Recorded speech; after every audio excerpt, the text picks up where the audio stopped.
Nada, buenos días a todos. Antes de nada agradecer al AVE Consultores que nos haya invitado a estar aquí. Y bueno, mi idea, pues cómo no, claro, dar una presentación un poco como cómo están las renovables en España y sobre todo lo que nos espera de cara al futuro, ¿no?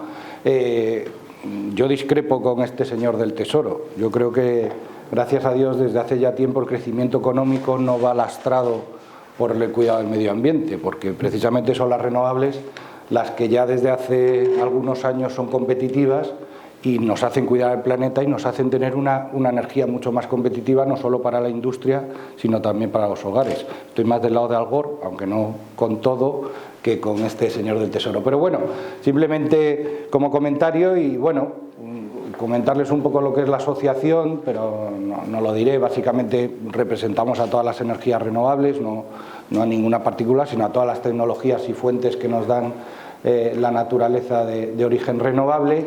Llevamos un montón de años aquí, parece que las renovables son de algo,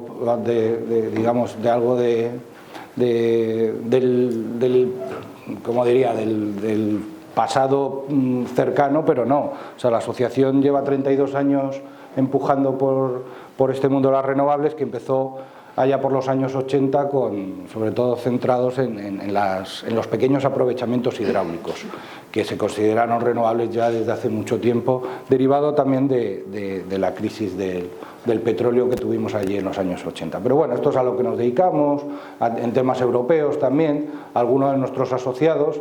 Aquí llama la atención también, me gusta decirlo últimamente, si veis hay algún logotipo de empresas, pues digamos tradicionales o petroleras, cosa que, bueno, la verdad es que nos alegramos en la asociación que empresas como estas se acerquen al sector renovable. Eso significa que evidentemente lo ven con mejores ojos y sobre todo que apuestan por ello, porque se han dado cuenta, digamos ya no sin cierto retraso, desde hace tiempo que es el futuro. Todo lo que hagamos, y evidentemente prácticamente todo lo que hagamos en materia de energía, y sobre todo Europa a raíz del New Green Deal que nos presentaron la semana pasada, y ya no solo a nivel europeo, sino en España y a nivel mundial, todo lo que hagamos en materia de energía, probablemente todos los desarrollos nuevos sean de renovables. Acompañado por lo que decía antes, porque gracias a Dios esta energía ya es competitiva y plenamente competitiva y mucho más barato que otras fuentes de generación. Pero bueno, entrando un poquito a ver el panorama energético, vamos a ver el panorama energético, me centraré en España, ¿no?, que es la visión de cómo estamos ahora y cómo va a crecer y hacia dónde va a crecer el sector renovable. Básicamente estos son los datos del año pasado, cerrados de 2018, no tenemos todavía datos de este año 2019, y aquí podéis ver el consumo de energía primaria en España. Como veis, las renovables todavía están en una tercera posición, muy lejos de las dos principales fuentes de consumo, que son el petróleo y el gas natural. También hay que ver, evidentemente, cada una de ellas en qué segmentos se dan ese consumo. Evidentemente, el petróleo y el petróleo fundamentalmente lo gastamos en procesos industriales, pero sobre todo en el transporte, ¿vale? Transporte tanto ligero, digamos, a nivel ciudad, como transporte por carretera, en el cual en España tiene un consumo muy elevado. Luego le sigue el gas natural y renovables en tercera posición, nuclear y carbón. Pero bueno, nos gusta llamar la atención sobre este quesito, que esto es lo que va a cambiar dentro de nada. Vamos, nosotros esperamos más pronto que tarde.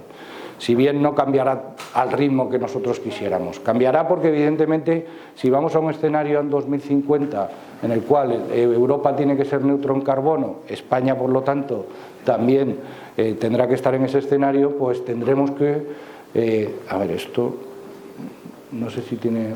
no se ve. Pero bueno, tendremos que abandonar, digamos, la parte del quesito, tanto naranja como amarilla.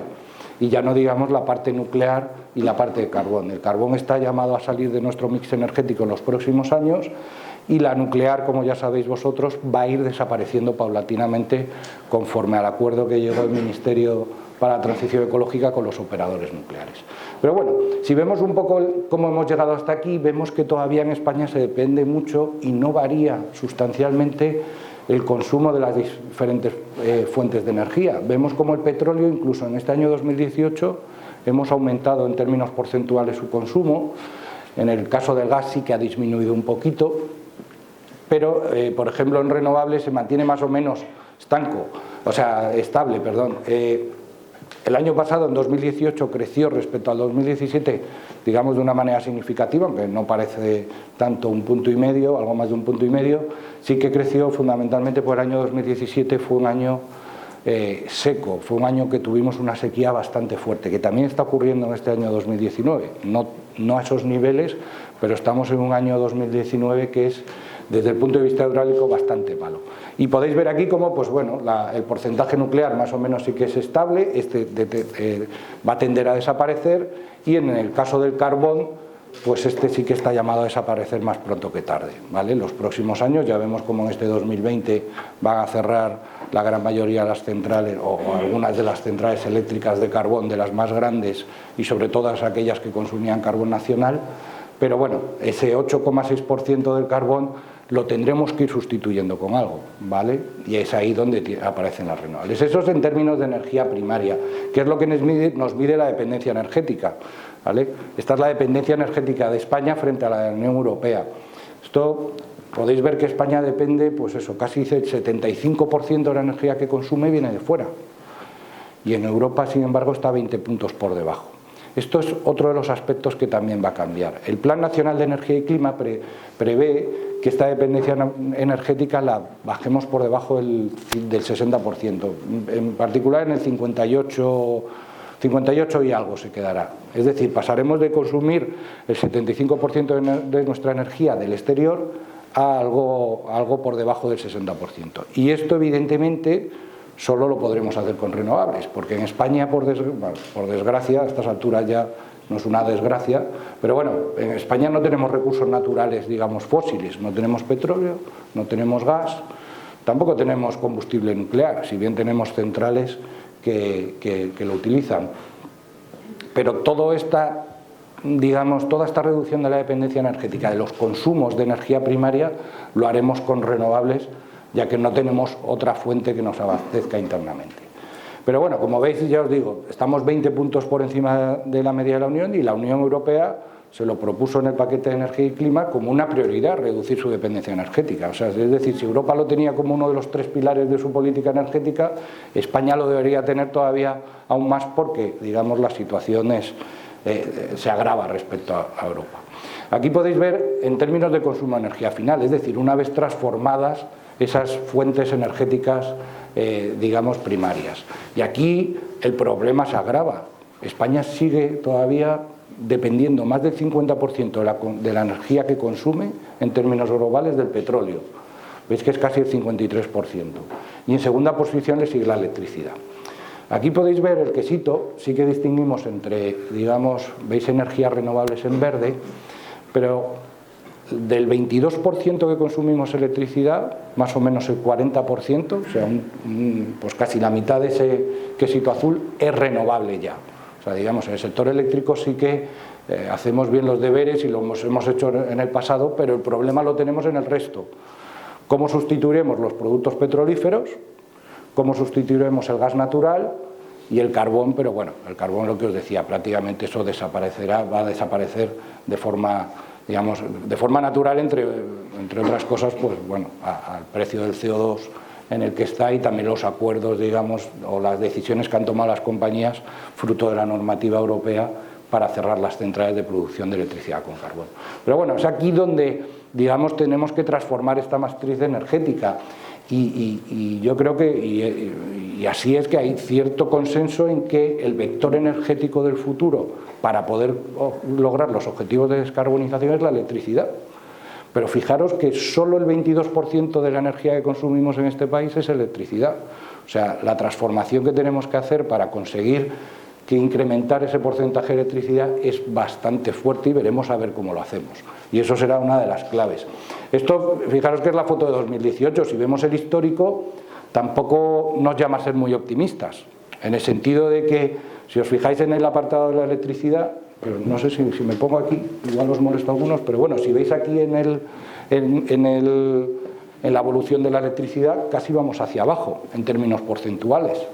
¿Vale? Cada vez consumimos más energía, porque en términos de energía final está aumentando el consumo, pero, madre mía, a ver, voy a este lado mejor. Pero como podéis ver, prácticamente vamos para atrás en electricidad. Estamos hablando que en el año 2018 ha sido el año de la última década en el que menos porcentaje de energía procedente de electricidad hemos consumido, con lo cual veremos a ver. Y lo que decía, el petróleo, pues incluso va al alza, el gas natural se mantiene más o menos estable, y la parte verde son las energías renovables térmicas, digamos, aquellas que nos abastecen de calor o frío en determinados casos. Fundamentalmente son biocombustibles, biomasa tradicional, pellets y algo de solar térmica y geotermia. Pero bueno, lo que os digo, el problema lo tenemos ahí, en sustituir los consumos fundamentalmente de petróleo y gas natural por electricidad, y veremos a ver cómo lo hacemos. Evidentemente, la entrada del coche eléctrico está llamada a quitarle buena parte del pastel del petróleo, pero bueno, todos sabemos que tiene ciertas limitaciones a día de hoy, ¿no? Sobre todo en cuanto a sustituir, por ejemplo, los grandes consumos en materia de transporte, bien sea el transporte por carretera de vehículos pesados, o los buques, o incluso la aviación, en el cual tenemos un problema porque no lo podemos a día de hoy abastecer, evidentemente, ni con electricidad, y con las renovables térmicas tampoco son competitivas respecto a los precios del petróleo. Pero bueno, a ver cómo queda. Si nos centramos en la electricidad, esto es el balance del 2018. Como decía antes, en España evidentemente vamos bien. Casi el 40% de nuestra electricidad renovable, lo podéis ver ahí la parte derecha. El 38,4% fue en el año 2018, en el cual la primera posición está la eólica, ya de siempre, vamos, digamos históricamente de renovables ha sido la eólica la que más ha aportado en la producción eléctrica, le sigue ya un poquito más de lejos la hidráulica, y ya evidentemente casi parece hasta testimonial, ¿no? Las energías solares, energía solar fotovoltaica, energía solar termoeléctrica y otras renovables como la biomasa, etc. Pero bueno, si nos fijamos en todo el quesito, seguimos, por ejemplo, la primera fuente de abastecimiento de electricidad en España sigue siendo la nuclear. Sí que es verdad que la eólica en el año 2013 fue la primera fuente de generación en España. Luego que interviene Juan Virgilio nos lo contará seguro mucho mejor que yo. Pero bueno, lo que os decía, seguimos dependiendo de la nuclear. En segunda posición todavía tenemos mucha generación con carbón. Esto sí que es verdad que fue el año 2018 en el cual el carbón todavía, digamos, tenía cierta presencia en el mix. En este año 2019 está teniendo una presencia mínima, por dos motivos. Fundamentalmente porque el gas natural que abastece los ciclos combinados está muy barato. Estamos en un entorno en el cual el precio del gas natural está en precios que no se habían visto desde hacía años. Y segundo, pues porque el carbón tiene que hacer frente, todas las fuentes de generación fósiles tienen que hacer frente al pago del CO2, pero el carbón, digamos, más o menos el doble que una central de ciclo combinado. Y estamos viendo que el precio de CO2 de este año está ya en tasas, digamos, pues prohibitivas en algunos casos, ya que está desplazando la generación con carbón de los mercados. Estamos hablando que estamos en un entorno de precios de unos 27 euros la tonelada de CO2.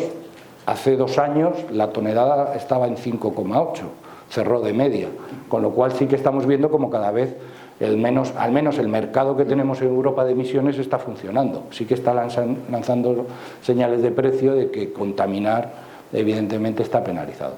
Pero bueno, si nos fijamos lo que decíamos, lo que os contaba antes, es la electricidad la que está llamada en teoría a liderar el consumo y el panorama energético de aquí al menos a 2050. A 2030, luego lo veremos, crecerá poco, pero a 2050 está llamada a liderarlo, y aquí lo que vamos a ver próximamente, pues va a haber sustitución. Por ejemplo, ese 16%, 14% de carbón desaparecerá, ya está desapareciendo en 2019, habrá que sustituirlo.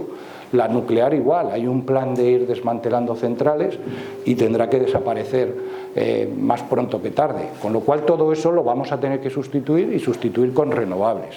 Tendremos algún problemilla por el camino, que luego veremos, pero lo tendremos que sustituir con renovables. Pero y fijaros que como anécdota, bueno, anécdota, que no es ninguna anécdota, sino que es una realidad, que España está importando a día de hoy, por ejemplo, esto fue el año 2018, el 4,3% de su electricidad. Fijaros que es más, o sea, en España consumimos más electricidad, digamos, de Francia fundamentalmente, que la energía que nos da el sol, en este caso la energía solar fotovoltaica. De energía solar fotovoltaica consumimos el 3% de nuestra electricidad. Sin embargo, trajimos fundamentalmente de Francia pues el 4 y pico % de de la electricidad que consumimos de forma global.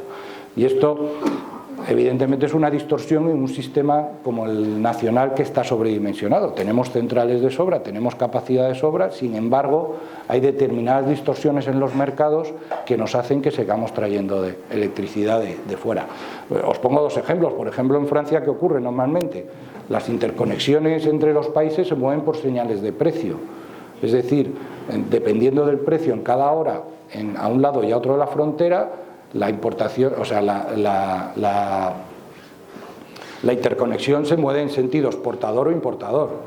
¿Qué ocurre? Que en España, por ejemplo, la generación de energía eléctrica y toda la generación, independientemente del tipo de central o de fuente energética que utilices, toda la generación en España tiene un impuesto del 7% sobre sus ingresos. Es decir, todos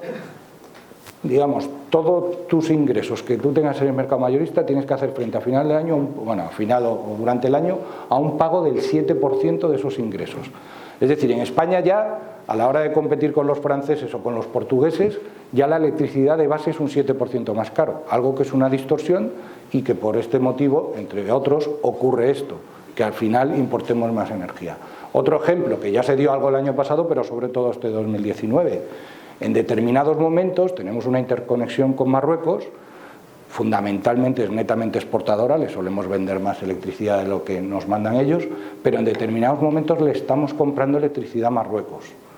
¿Qué ocurre? Que Marruecos puso en marcha el año pasado una central de carbón cerca de la frontera y en determinados momentos el precio de la electricidad en Marruecos, de esa electricidad generada con carbón y otras fuentes, es más barata que la española, entre otras cosas porque esa central no tiene que pagar derechos de CO2, algo que es absolutamente absurdo. O sea, es decir, estamos con nuestras centrales paradas porque tienen que hacer frente a un pago de CO2, sin embargo estamos comprando en determinadas horas energía a Marruecos que el medio ambiente se lo pasan, perdonad por ahí, ¿no? Algo que es otra distorsión que también ha anunciado la Comisión Europea la semana pasada con el New Green Deal, que esto lo va a contemplar para que no ocurra, ¿vale? En fin, el panorama eléctrico sobre todo, bueno, eso, quedaros con la idea de que esto va a cambiar radicalmente, ahora vamos a ir viendo. Pero bueno, lo que decía, esto es un poco la evolución de la generación eléctrica en España, que es la línea azul de arriba, desde el año 2010 hasta el año 2018, y en las barritas naranjas es el porcentaje de generación que es que ha sido producida con renovables. Como veis, el mayor porcentaje histórico fue en el año 2013, justo cuando curiosamente se produjo la reforma eléctrica. En ese momento fue la mayor tasa que tuvimos de generación con renovables, que fue el 42%. El año pasado nos quedamos en el 38,5%, ¿vale? Pero fijaros que tenemos que llegar, hay unos objetivos a 2030, un plan de energía y clima en el cual nos habla que tenemos que llegar a 2030 en una tasa del 74%. Es decir, la electricidad que consumamos en 2030, casi el 75% deberá ser renovable si queremos cumplir con los objetivos y con los planes que tenemos. Que esto así entre nosotros, esto es una barbaridad. O sea, es estupendo, es una idea estupenda. Nosotros creemos que lo podemos conseguir, pero es que estamos hablando de duplicar la tasa actual, prácticamente, del 38%, pues eso, casi al 75%. Y aquí nos tenemos que poner muy bien, perdona que lo diga así de forma coloquial, nos tenemos que poner muy bien las pilas, tenemos que hacer muy bien los deberes y sobre todo no tenemos que dejar pasar ya el tiempo, porque ya vamos, digamos, entre comillas tarde, estamos en el año 2020, 10 años en materia de energía no es nada, entre que estableces una regulación, etcétera, etcétera, pones el marco normativo en orden, hasta que, digamos, empiezan a llegar las inversiones, pues eso se tarda, es una maquinaria que tarda, con lo cual el salto, la verdad que, bueno, lo que decía, es ambicioso, pero sí que creemos que lo podemos conseguir. ¿Cómo hemos hecho esto en parte? Fijaros, esto es, vaya, ahí da un fallo que pone valor, pero ahora os lo digo. Este es el desarrollo que hemos tenido renovable en los últimos años, ¿vale? La potencia instalada de forma anual por cada una de las tecnologías. En la barrita azul veis la eólica, en la amarilla la solar fotovoltaica, en rojo solar termoeléctrico, mini hidráulica que aquí aparece medio en naranja y en verde biomasa. Si veis, pues bueno, ha sido un desarrollo más o menos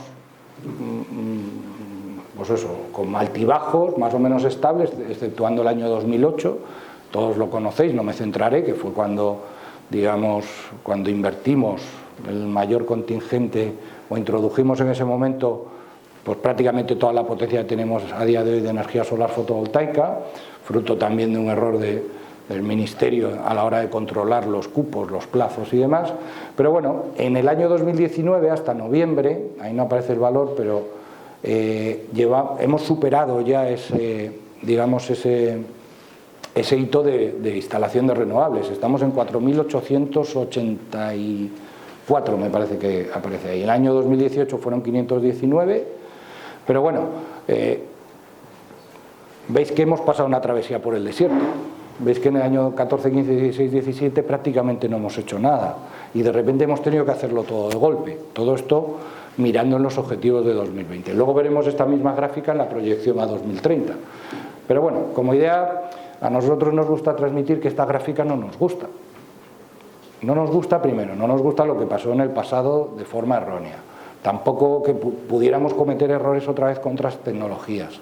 Pero evidentemente lo que menos nos gusta es que se paralice un sector en el año 2013, prácticamente no se haga nada y ahora de repente queramos hacer en un año todo lo que no hemos hecho en los anteriores. Cosa que lo que hace evidentemente es a la industria y a los fabricantes pues les compromete mucho su continuidad, al menos durante esa travesía del desierto y sobre todo el tener tecnología y digamos recursos para afrontar lo que estamos haciendo en 2019. Este 2019 sí que es verdad que no estamos parando, el sector está muy activo, estamos instalando muchísima potencia, pero no de la mejor manera que nos hubiera gustado, porque muchos suministros han tenido que venir de fuera, digamos la oferta nacional no ha sabido cubrir la demanda y hemos tenido que importar mucho más tecnología, equipos, servicios de lo que nos hubiera gustado. Si esto se hubiera hecho de forma planificada y ordenada, pues la industria hubiera compasado, digamos, estos desarrollos. Pero bueno, esperemos que de cara al futuro, que ahora veremos a ver la proyección,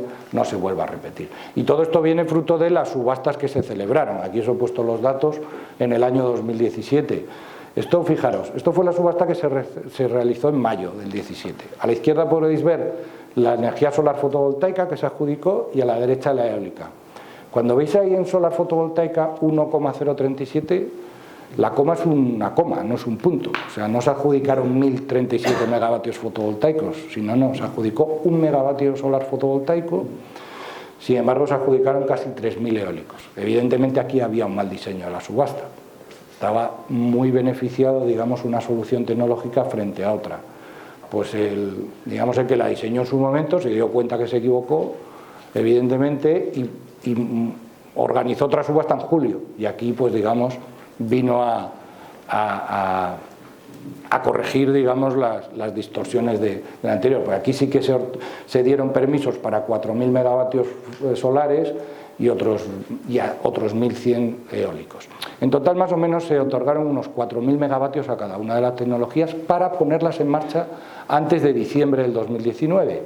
Y con los datos que hemos visto antes, quedaros con la idea de que de los 4.100 que teníamos que hacer en fotovoltaica, creo que son, no, 4.10 fotovoltaicos, vamos por 3.100, es decir, que no va mal, estamos cerca o probablemente andaremos cerca de esos megavatios. También de decir que no todos son de la subasta, gran parte sí, pero están entrando unas cuantas centrales que no es de subasta. Sin embargo, en el sector eólico vamos un poquito más retrasados, ¿vale? De los 4.100 que se otorgaron, a fecha de noviembre estábamos en 1.650, con el gráfico anterior. Veremos a ver en este último mes lo que entre, pero nos quedaremos lejos. Pero bueno, todo esto evidentemente viene en nuestra opinión, de errores de diseño, precipitaciones, malas adjudicaciones en volúmenes, etcétera, etcétera. Y sobre todo los requisitos que se pidieron para asistir a esta subasta, para acudir a esta subasta. Porque para acudir a esta subasta lo único que pidió el Ministerio en ese momento, lo único fue un aval. No preguntó prácticamente ni cómo te llamas. Dijo, no, tú me presentas aquí un aval, me dices qué tienes pensado hacer, el número de megavatios y el aval correspondiente, pero no se pidió evidentemente ni madurez administrativa ni cierta identificación de los proyectos, que parece lógico, y más en una subasta en el cual se tenía de plazo 2 años y medio, algo que parecía un poco, bueno, cuanto menos llamativo. esperemos que esto no se vuelva a repetir. Pero bueno, no obstante también, claro, hay que quedarnos con la idea que, oye, el 31 de diciembre del 19 no se acaba el mundo. O sea, la gente que no llegue a esa fecha podrá seguir instalando, lo que pasa es que perderá dos cosas. Primero, parte del aval que depositó, y segundo, los derechos que daba esta subasta, que tampoco era la panacea, ¿vale? Sí que, digamos, esta subasta te daba unos derechos económicos en el caso de que el precio de mercado se hundiera y fuera a precios muy bajos, te podría parecer una pequeña ayuda de cara al futuro, pero bueno, digamos que, lo dicho, que no lleguemos a los 8.000 megavatios que se adjudicaron no significa que no se vayan a instalar, sino que los que no lleguen perderán eso, tanto el aval como los derechos económicos. Pero bueno, centrándonos ya en el futuro, voy a dar prisa que ya estoy... Bueno, lo que tenemos es un plan de energía y clima, básicamente aquí lo tenéis, no me centraré mucho, contempla el 21% reducción de emisiones respecto al año 90, este es un plan que de momento es un borrador, veremos a final de año, digamos, el definitivo, probablemente, pretende mejorar la eficiencia energética, ahorro y demás en un 39% de la energía, y sobre todo en el apartado de renovables, que es lo que me toca hablar, lo que prevé el plan es que el 42% de la energía que consumamos en 2030 venga de renovables. Como hemos visto antes, en términos de energía final estamos en torno a un 17%, pues tenemos que pasar de un 17 a un 42, tela, ¿vale? Veremos a ver cómo lo hacemos. Y luego podéis ver ahí, en el sector eléctrico lo hemos comentado antes, el 74% sea de renovables, ¿vale? Y un incremento de toda la generación hasta 157 gigas. Pero bueno, estas son las perspectivas, como la presentación la tendréis y muchos los conocéis. Esto es cómo va a cambiar más o menos el sector y los incrementos de potencia que veremos. Para la próxima década más o menos el plan preveía unos 57.000 megavatios. Pasa que el plan a día de hoy va un poquito retrasado, porque sí que es verdad que todas esas subastas que estaban previstas ponerlas todas en su conjunto no se van a poner, con lo cual estaremos hablando de unos 60.000 megavatios nuevos que harán falta. Fundamentalmente 22.000 nuevos eólicos, 28.000 nuevos fotovoltaicos, 5.000 nuevos de termosolar y luego ya muy de lejos biomasa, hidráulica, etcétera. Desaparecerán 4.200, lo podéis ver ahí, megavatios de nuclear en esa década, y desaparecerá el carbón totalmente en esa década, y sí que se incrementará en 3.500 megavatios la capacidad de las centrales de bombeo, ¿vale?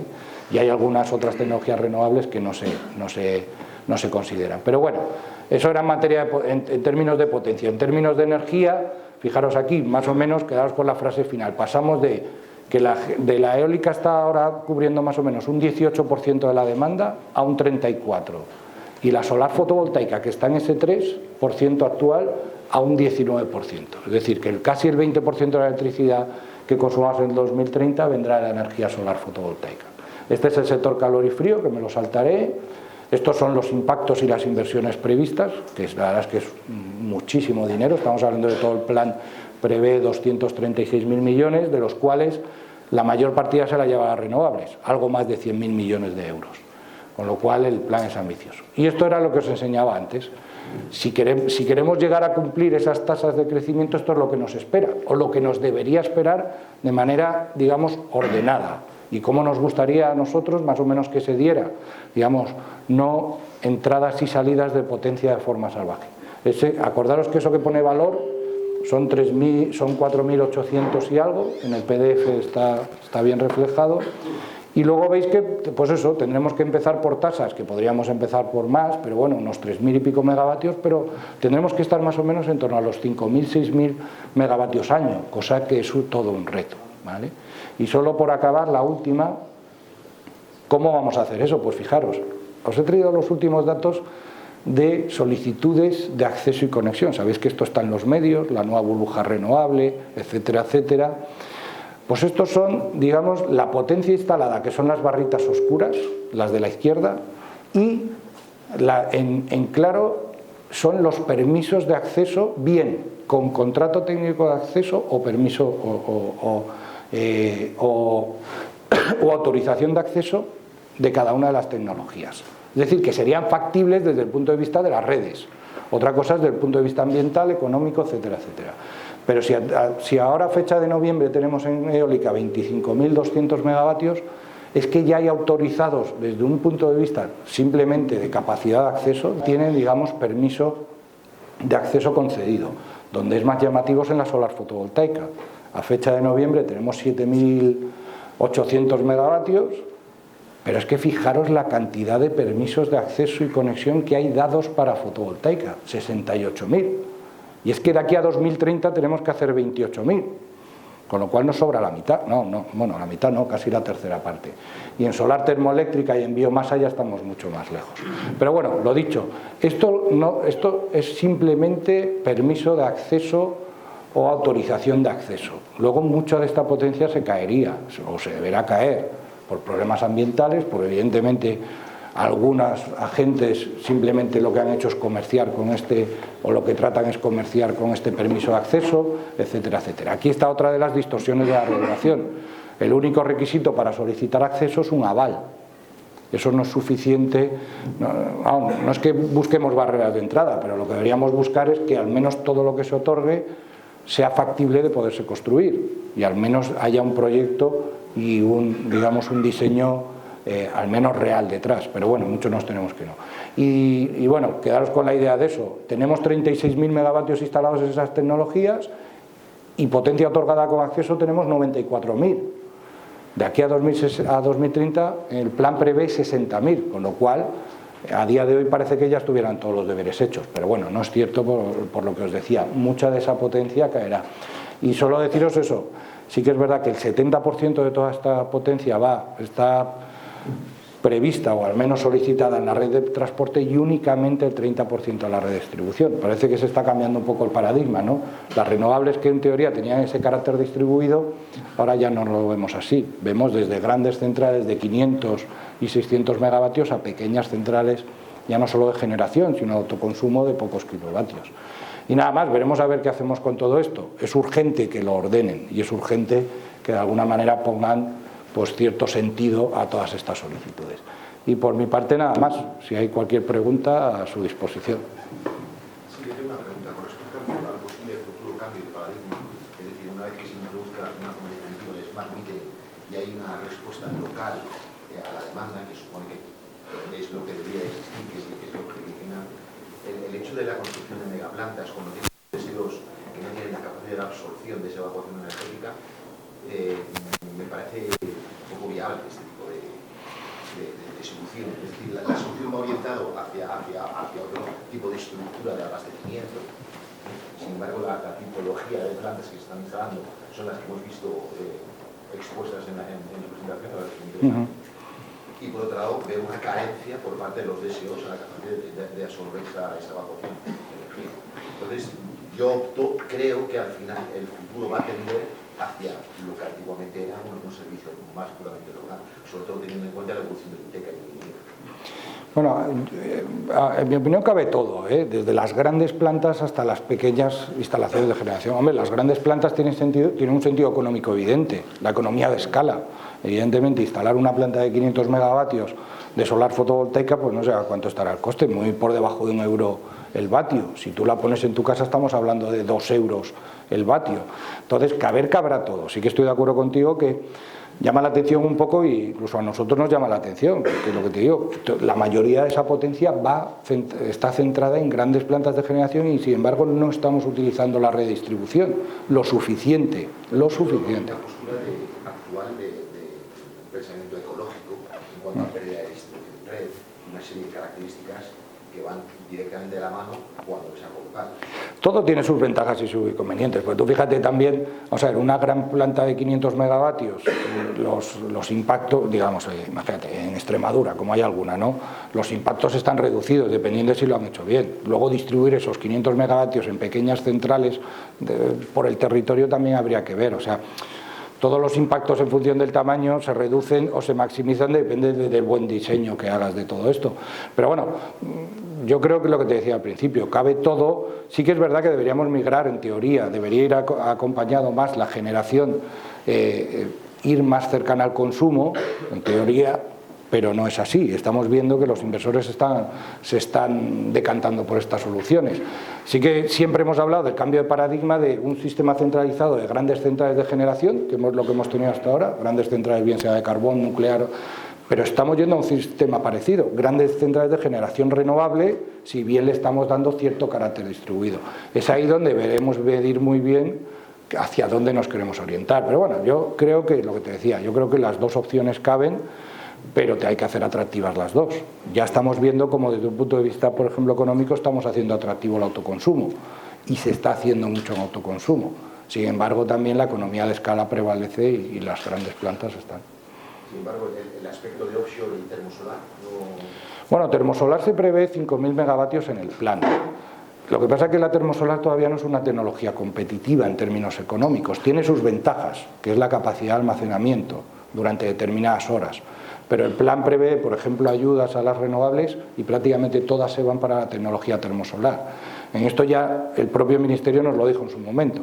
Cuando nosotros prevemos 5.000 megavatios de termosolar, donde pone termosolar puede ser cualquier otra tecnología renovable con almacenamiento.